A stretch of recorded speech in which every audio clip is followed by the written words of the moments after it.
우리 기도를 쉬지 맙시다. 사무엘이 사람들이 이제는 당신이 필요 없어요 라고 하는 시간들에 자신을 놓게 됩니다. 그게 무엇이냐면 사무엘이 지도자로서 이스라엘 민족들을 이끌어가는 시간들 속에 주변 나라 모두가 왕을 세우는 모습들을 이스라엘 민족들이 보게 됩니다. 그래서 우리도 다른 민족들, 다른 나라들처럼 강성한 국가가 되기 위해서는 왕이 필요하다라는 이야기를 합니다. 사무엘에게 가서 왕을 우리에게 세워달라는 그 이야기는 무엇이냐면 이제 당신 필요 없어요 라는 이야기입니다. 그때 사무엘이 속상한 마음을 갖고 하나님께 기도하죠. 하나님, 저들이 내가 필요 없대요. 이젠 필요 없답니다. 하나님, 저 도대체 어떻게 해야 할까요? 라고 할 때 하나님께서 사무엘에게 이렇게 이야기합니다. 저들이 너를 무시한 것이 아니라 지금 나를 무시하고 있다라는 이야기를 하면서 그들이 원하는 대로 해 주어라. 그리고 너는 중심을 잡고 그 시간 속에서 나의 마음을 전하라 라는 이야기를 성경 안에서 합니다. 그때 사람들에게 왕을 세워주겠다라는 이야기를 하고 마지막으로 사무엘이 고별 설교를 하는데요. 그때 무슨 얘기를 하냐면 내가 기도하는 것을 쉬는 죄를 범하지 않겠다라는 표현을 씁니다. 혹시 우리가 세상을 살아가다 보면 많은 오해와 힘듦과 내 안에 벽과 같은 그런 부딪힘의 시간을 보낼 때에 이 사무엘이 마지막으로 남긴 그 한마디를 우린 기억해야 합니다. 나의 애씀과 나의 노력과 나의 무언가 했던 것들이 인정받지 못한다고 느낄 때에도 나는 기도하는 것을 쉬는 죄를 범하지 않겠습니다 라고 그렇게 고백하는 우리가 되기를 바랍니다.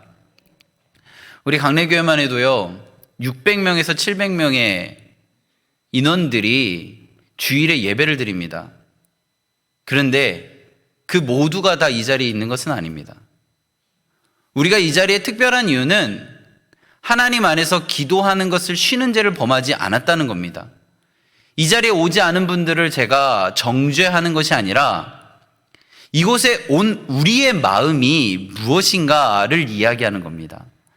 오지 않은 분들은 나름의 이유들이 있고 그분들의 그 상황을 저는 존중합니다. 그리고 이곳에 있는 모든 분들의 마음이 하나님 안에 어떻게 보여졌을까를 생각하면서 오늘 이 자리에서 설교를 준비하였습니다. 우리는 왜 기도하지 못할까를 물어보면 응답이 즉각 내리지 않기 때문이다 라고 대답할 수 있습니다. 내가 너무 갖고 싶은 것들이 있을 때 뭔가 이루고 싶은 것이 있을 때 기도하면 꿍짝 하면서 바로 이루어졌으면 좋겠는데 나의 시간과 하나님의 시간이 다르기 때문에 그 응답이 나에게 바로 오지 않음으로 인해서 내 애씀과 내 노력을 하나님이 몰라주는 것 같아서 그 시간이 나에게 무의미하게 느껴져서 기도하는 것을 쉬어버리는 것이죠. 포기해버리는 겁니다. 그래서 우리 사람들은요, 기도를 이어갈 때 있어서 가장 중요한 게 무엇이냐면 믿음입니다. 우리 청소년부, 우리 귀한 지체들이 고백했잖아요. 하나님께서 세상을 이처럼 사랑하사 독생자를 주셨음을 내가 믿습니다. 하나님께서 나를 사랑하사 독생자를 주실 정도로 내 인생을 보호하시고 사랑하신다는 것을 내가 믿습니다 라는 겁니다. 그걸 믿으면 기도할 수 있고요, 믿지 않으면 기도할 수 없습니다. 하나님이 나를 얼마나 사랑하셨는지, 하나님이 나를 위하여 어떻게 하셨는지를 내가 믿느냐라는 겁니다. 이 자리에 있는 기도하러 나온 하나님이 귀한 우리 성도님들 한 분 한 분의 마음 가운데 아멘이 되었으면 좋겠습니다. 하나님께서 나를 이처럼 사랑하셔서 아들 예수를 보내주실 정도로 관심 있게 집중하는 나의 인생인데 내 인생이 망한 인생인가요? 아닙니다. 내 인생은 하나님 안에서 값진 보배로운 최고의 걸작품의 상태라는 것이죠. 지금은 힘들 수 있습니다. 지금은 주저앉아 버린 것 같은 순간들일 수 있습니다. 그렇지만 우리에게 필요한 것은 기다림입니다. 하나님의 응답의 기다림. 하나님이 나를 사랑하시고 하나님이 나의 삶을 인도하시고 하나님이 응답을 주실 것이라는 그 기다림은 믿음이 있어야만 가능한 것이죠. 그래서 우리가 시편 130편 6절 말씀을 좀 같이 읽어보려고 하는데요. 우리 130편 6절 말씀을 함께 읽겠습니다. 파수꾼이 아침을 기다림보다 내 영혼이 주를 더 기다리나니 참으로 파수꾼이 아침을 기다림보다 더하도다. 이 말의 의미를 설명해 드리면 파수꾼은요, 밤에 적들의 침투에서 눈을 뜨고 아침을 기다리는 존재입니다. 그 말은 무엇이냐면 어둠과 위협의 상황, 밤에 그 모든 것들을 이겨낼 수 있는 이유는 아침이 올 거라는 기대감 때문입니다. 아침만 오면 이 위험의 자리에서 떠날 수 있기 때문에 아침이 오기를 학수고대하는 것이죠. 내가 지금 이 어둠 속에 이 밤에서 이 두려움 속에서 언제 날아올지 모르는 창과 화살과 칼의 위협 속에서 내가 벗어날 수 있는 것은 아침에 해가 뜨는 것. 그래서 이 파수꾼이 아침을 기다리는 것은요, 너무나도 간절한 겁니다. 더 살 수 있는 하루가 주어진 것이죠. 그런데 오늘 시편 130편에서 무엇이라고 고백하냐면 이렇게 기다리는, 정말 이렇게 아침만 왔으면 좋겠다는 이 마음보다 내 영혼이 주님을 더 기다립니다 라는 표현을 쓰는 거죠. 믿든 안 믿든 아침 해는 뜹니다.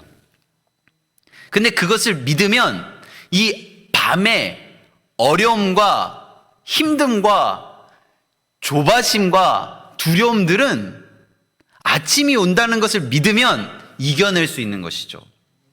하나님이 우리의 기도를 들으시고 하나님께서 나를 사랑하시고 나의 인생을 지도하신다고 내가 믿는다면 파수꾼이 아침을 기다림보다 내 영혼이 하나님을 기다림이 더 깊다라고 표현할 수 있는 겁니다. 이 자리에 기도하러 오신 우리 모두가 이런 마음이었으면 좋겠습니다.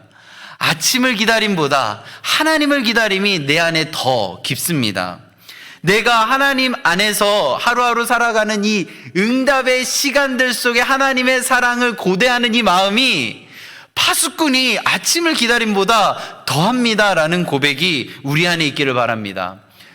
하나님 안에서요, 이 마음은 언제가 중요한 것이 아닙니다. 언제가 아니라 누구를 기다리는 겁니다.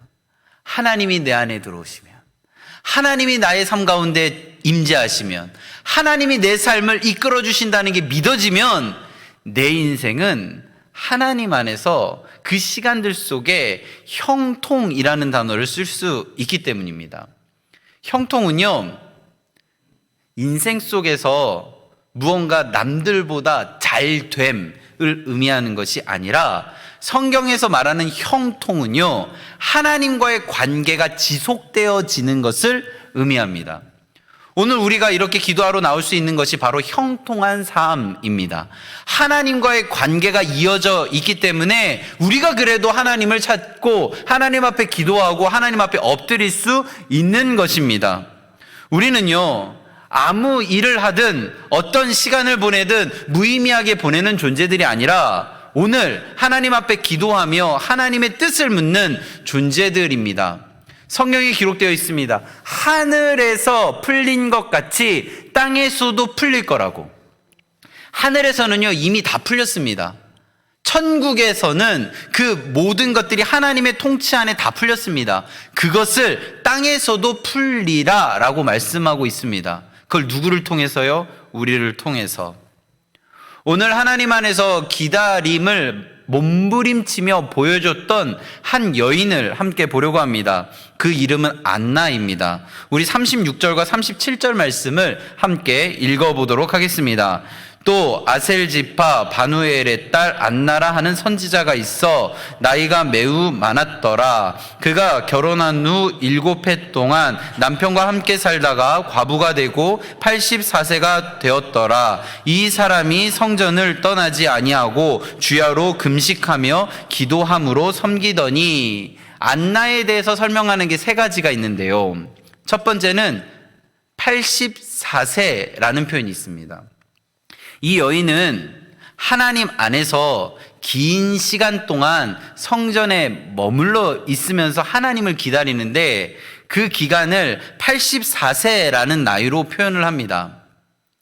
이 시간들 속에서 우리는 이 여인의 애씀의 모습을 볼 수 있습니다. 우리는 기도를 하고 기다릴 때 하루도 힘든데 이 여인은 84년이나 되는 시간들을 기도하며 기다렸다라고 성경은 기록하고 있습니다. 긴 시간 동안 기다리며 하나님 앞에 나온 여인은 어디에 있었냐면 성전을 떠나지 않았다라는 표현을 씁니다. 이 말은 무엇이냐면요, 성전에서 잠을 자고 숙식을 했다라는 것이 아닙니다. 그 당시에 성전은 잠을 잘 수 있는 거주 공간도 아니었을 뿐더러 여인이 거할 수 있는 구조도 아니었습니다. 그런데 성경은 이 여인이 성전을 떠나지 않았다라는 말을 쓰고 있습니다.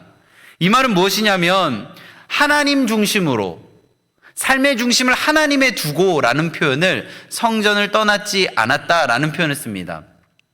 이 표현에서 생각나는 구약의 인물이 하나가 있는데요, 그 인물은 바로 오벳에돔입니다. 오벳에돔이 어떤 사람이었냐면요, 그 당시에는 신들의 전쟁이라고 생각하던 시절입니다. 전쟁은 인간들이 하지만 더 센 신이 승리를 준다라는 생각을 했습니다.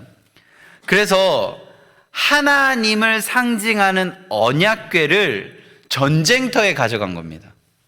그때 블레셋과 이스라엘이 싸우는데 신 대 신의 전쟁이었기 때문에 이스라엘은 하나님의 존전, 하나님을 상징하는 언약궤를 가져간 것이죠. 근데 전쟁에서 이스라엘이 져버렸습니다. 그래서 언약궤가 블레셋에 가게 되죠. 그래서 블레셋의 신전에 이 하나님의 언약궤가 있게 되는데요, 이 블레셋 신전에서 무슨 이런저런 일이 있어서 그들이 도저히 감당할 수 없어서 다시 돌려보내는 일이 있었습니다. 그때 돌려보냄을 이동할 때 가지고 온 역할을 감당했던 사람이 바로 웃사와 아효라는 사람이었습니다. 이 웃사랑 아효가 어떤 집에 20년 동안 있었던 이 언약궤를 다시 다윗성으로 옮기는 역할을 할 때 이 언약궤를 수레에 싣고 옮기다가 흔들리는 일이 있었습니다. 그것을 뒤에서 밀고 수레를 밀고 있던 웃사가 잡게 됩니다. 그때 어떤 일이 있었냐면 잡는 동시에 몸이 터져버립니다.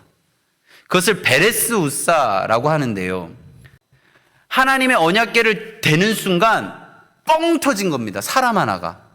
그래서 다윗을 포함해서 많은 이스라엘 사람들이 언약궤를 어떻게 하지를 못한 겁니다. 손을 대지 못한 거죠.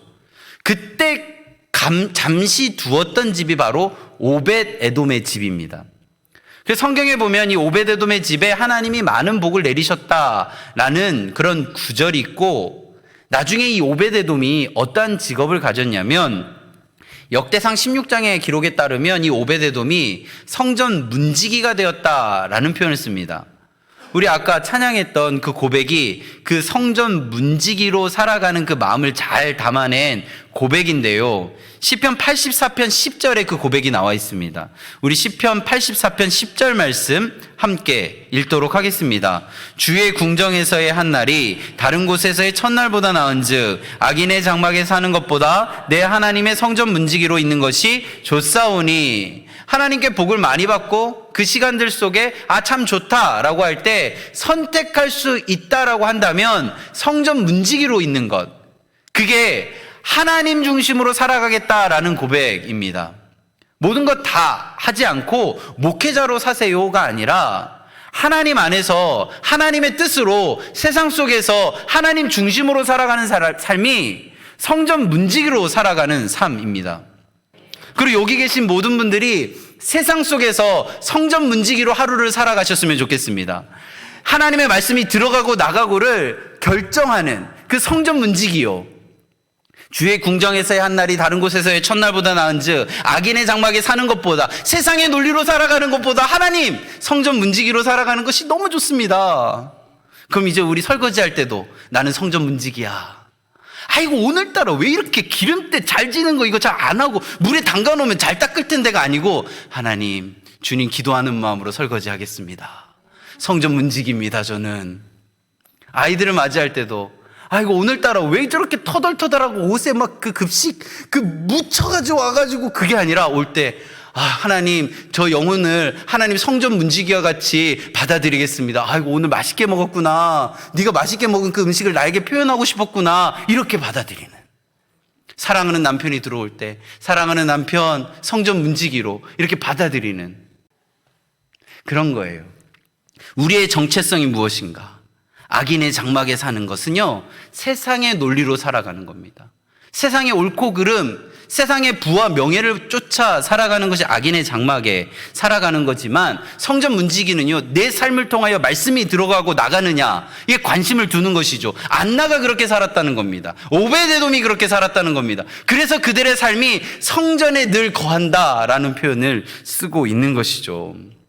그리고 안나가요, 두 번째가 성전에 있었다라고 하면 세 번째는 주야로 하나님을 섬겼다라는 표현이 있습니다. 이 주야는 밤낮 24시간 이런 의미보다는 삶 전체를 의미합니다. 이 표현이 잘 나와 있는 게 무엇이냐면 시편 1편 2절인데요. 우리 시편 1편 2절 함께 읽겠습니다. 오직 여호와의 율법을 즐거워하여 그의 율법을 주야로 묵상하는도다. 주야로, 단순히 어떠한 개인의 마음이 아니라 주야로, 내 안에 잠이 안 와서 밤을 지새운다가 아니라 주야로. 이것은 무엇이냐면 내 마음 가운데 가장 좋음, 나의 마음 가운데 가장 마음을 씀이 어디에 있느냐를 이야기하고 있는 겁니다. 주야로 무엇을 하고 있냐면 여호와의 율법, 하나님의 말씀을 묵상하는 것. 그 말은 내 삶이 하나님 안에서 어떻게 비추어지는가, 하나님은 어떻게 말씀하시는가를 늘 생각하고 있는 것이죠. 그 삶 가운데 주야로 여호와의 말씀을 묵상하는 삶을 살아간다는 것은 1편 3절에 그 결과를 가져옵니다. 우리 1편 3절 말씀 함께 읽겠습니다.